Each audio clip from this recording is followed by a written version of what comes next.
बिल्कुल। और देखिए अब उन इलाकों की बात कर लेते हैं जहां समाजवादी पार्टी का आप कह सकते हैं कि अच्छा खासी मौजूदगी रहती है और जो परिवार है, जो गढ़ है और जो परिवार है वो यहां से चुनाव लड़ता है। जो यादव परिवार है, जो मुलायम सिंह यादव का परिवार है, वो यहां से चुनाव लड़ता है। तो ये सीटें भी आपको बता देते हैं। देखिए फिरोजाबाद, जहां से समाजवादी पार्टी ने अपने कैंडिडेट का ऐलान कर दिया है, अक्षय यादव को चुनावी मैदान में उतारा है, ये भी बीजेपी जीत सकती है। मैनपुरी, यहां से डिंपल यादव को चुनावी मैदान में उतारा है, ये सीट है जो समाजवादी पार्टी बचाने में कामयाब रह सकती है। तो एक हो गया आजमगढ़ और एक हो गई मैनपुरी। बड़ी देर के बाद कोई हरी बत्ती जली इस पर। वहीं देखिए उसके आगे आप चलेंगे तो फिर से आपको भगवा रंगी नजर आएगा। मुलायम सिंह यादव कहते भी थे कि देखिए मैनपुरी और पूरब में हमारा मैनपुरी है आजमगढ़। तो ये सर्वे में भी नजर आ रहा है कि ये दोनों ऐसे गढ़ हैं समाजवादी पार्टी के लिहाज से जिसको ध्वस्त करना आज भी भाजपा के लिए चुनौती है। फिरोजाबाद लेकिन सपा के पास थी, अक्षय यादव की सीट है। बिल्कुल, वो भी इस बार भाजपा निकालती हुई दिखाई दे रही है। निश्चित रूप से 2019 के अंदर तो जरूर हार गई थी, मतलब समाजवादी पार्टी वहाँ से घर में विद्रोह हो चुका था वहाँ पर, इसके कारण हार गए थे। लेकिन इस बार भारतीय जनता पार्टी वहाँ बेहतर करते हुए दिख रही है। मैनपुरी तो खैर गढ़ी है, मुलायम सिंह यादव लगातार वहाँ से रहे, उसके बाद अब वहाँ से डिंपल यादव सांसद है, तो मैनपुरी तो लग ही रहा था कि समाजवादी पार्टी वहाँ से जीतेगी। एटा में जरूर भारतीय जनता पार्टी मजबूत है, कल्याण सिंह के पोते यहाँ से सांसद है, बेटा सांसद है एटा से। हाँ, इटावा की अगर बात करें तो देखिए सैफई यहीं पर आता है, जो गृह क्षेत्र है मुलायम परिवार का वो यहाँ पर आता है। लेकिन इटावा की जो सीट है वो 14 में भी बीजेपी ने जीती, 19 में भी बीजेपी ने जीती और इस बार भी बीजेपी इस सीट को जीत सकती है। इटावा वही सीट है जहाँ से 1991 में काशीराम को मुलायम सिंह यादव ने सांसद बनाया था। इसमें कोई सरप्राइज नहीं दिखाई दे रहा कि अखिलेश यादव या यादव परिवार के बिल्कुल गढ़ में जो है फिरोजाबाद, मैनपुरी, एटा, फर्रुखाबाद, इटावा, यहाँ पर भी भारतीय जनता पार्टी बहुत अच्छा करती हुई दिखाई दे रही है। लेकिन मैनपुरी अभी भी वो एक ऐसा आइलैंड है जहाँ नहीं पहुंच पा रही बीजेपी। मैनपुरी को क्रैक करना ये बीजेपी अभी भी यादव बहुल्य इलाका है, 3.5 लाख से ज्यादा यादव वोट है वहाँ पर। यादव मुस्लिम कॉम्बिनेशन वहाँ पे यादव मुस्लिम कॉम्बिनेशन बड़ा मुश्किल है वहाँ पर बीजेपी जो है सेंध लगा पाई। हाँ, कुछ कह रहे हैं भावेश, बोलिए। यादव मुस्लिम कॉम्बिनेशन वहाँ पे देखेंगे लगभग 60% के आसपास हो जाती है, तो इसलिए वो सीट जितना मुस्लिम, हालांकि पिछले 2019 में देखेंगे तो मुलायम सिंह होते भी लगभग 95,000 वोट से ही जीते थे। आजमगढ़ लगभग 2.5 लाख वोटों से जरूर अखिलेश यादव जीते, 2.5 लाख या 2,70,000 आई थिंक।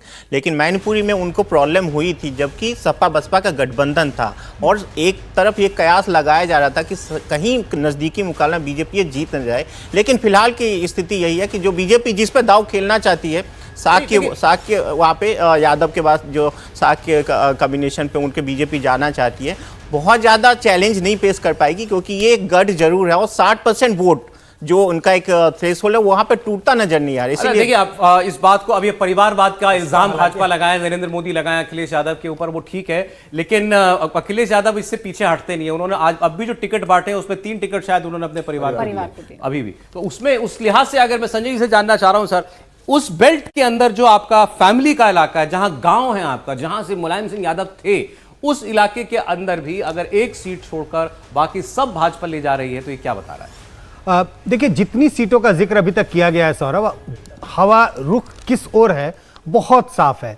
या यूं कहें कि 80 सीटों में इक्का दुक्का सीट इंडिया गठबंधन के पार्टनर, उसमें कांग्रेस और समाजवादी पार्टी जीत जाएंगे। जितनी सीटों का जिक्र अभी आपने किया, सिर्फ 2 सीटें ऐसे दिखाई पड़ती हैं।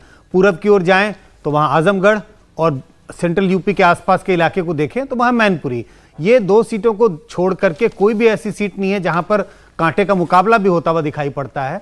इस नजरिए से देखें तो बाकी सीटों में भी कुछ ऐसा ही रुख दिखाई पड़ने वाला है और लगता है कि पूरा यूपी 80 सीटें जो है वो पूरा भगवा का भगवा दिखाई पड़ेगा जब 2024 के चुनाव के नतीजे आएंगे। और ये भी 2 सीटें जो आपको दिखाई दे रही है, एक अखिलेश यादव की सीट है, एक पत्नी डिंपल की सीट है, डिंपल यादव जी की सीट है, और एक परिवार में भी एक युगल के बीच में, एक दंपत्ति के बीच में जो है वो सीट जाती है। नहीं, लेकिन एक चीज मैं इसको बार बार कह रहा हूं कि देखिए हमको ऐसे नहीं मान लेना चाहिए कि यादव मतदाता वो सिर्फ और सिर्फ समाजवादी पार्टी के लिए, पहले दूसरी जातियों के लिए वैसे माना जाता था, फिर वो छोटी छोटी पार्टियां बनी, उन्होंने गठजोड़ करना शुरू किया। लेकिन अगर आप ध्यान से देखें, डॉक्टर मोहन यादव को मुख्यमंत्री बनाने के बाद, और बार बार हम ये कैसे मान सकते हैं कि राम मंदिर की लहर सब में चलेगी और यादव मतदाता कहेगी नहीं नहीं हम वहीं के वहीं बने। अगर बने होते तो और सीटों पर असर दिखता, इटावा पर दिखता, फर्रुखाबाद पर दिखता, फिरोजाबाद पर दिखता। तो ऐसा नहीं कि वो कोई कांस्टेंट फैक्टर है, उस के फैक्टर में भी कुछ न कुछ इरोजन हुआ है, कुछ मुश्किल नहीं, इरोजन हुआ है, लेकिन मैं अब गोरखपुर का यादव या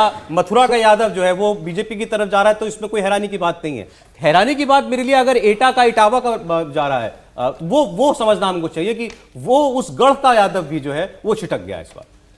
नहीं, मुझे लगता है सौरभ कि जिस बात का जिक्र हर्षवर्धन जी कह रहे हैं, अगर आप यूपी में देखें एक आमूमन एक यादव मतदाताओं के बीच में, तो ऐसा तो नहीं हो सकता कि वो अछूता है और उनका झुकाव बीजेपी की तरफ गया है।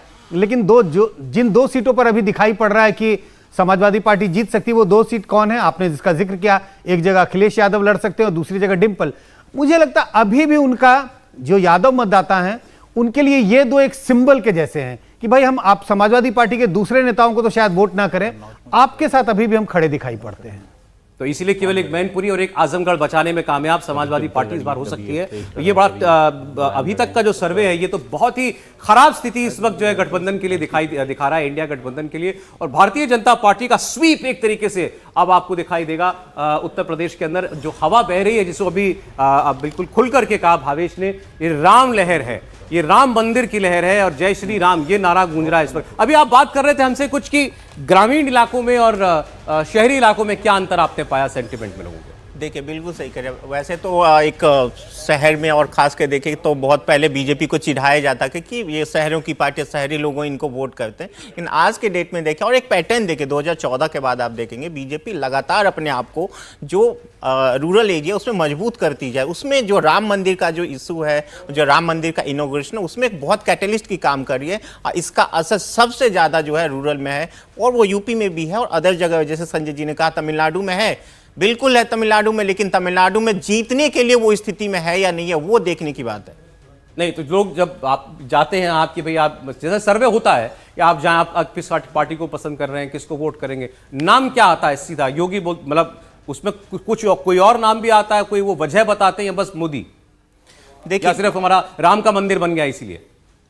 एक बड़ा फैक्टर है। मैं ये नहीं कहूंगा कि सिर्फ इसी वजह से बीजेपी जीतेगी या इसी वजह से बीजेपी को बहुत ज़्यादा सीटों पे फायदा हो रहा है। एक बहुत बड़ा फैक्टर जरूर है और फैक्टर है मोदी जी का अपने 10 साल का जो काम है वो भी तो बहुत बड़ा फैक्टर है। यूपी में जिस तरह का 10 साल से काम हो रहा है वो भी बहुत बड़ा फैक्टर है। दूसरी तरफ जो सोशल इक्वेशन पे जिस तरह बीजेपी काम करते हैं वो भी बहुत बड़ा फैक्टर है। अलग अलग स्टेट में आप जाएंगे तो उस तरह दिखेगा आपको। अब आप जैसे तमिलनाडु में जाए, केरला में जाए, वो इस तरह का सोशल इक्वेशन नहीं बन रहा है, उस तरह का कैंडिडेट नहीं है बीजेपी के पास, उस तरह का काम बीजेपी को करने का मौका नहीं मिला कि लोगों को दिखे। इस वजह से शायद वहां पे बीजेपी सीट ना जीत पाए। लेकिन जहां तक असर की बात है, कुछ ना कुछ असर तो हर जगह है।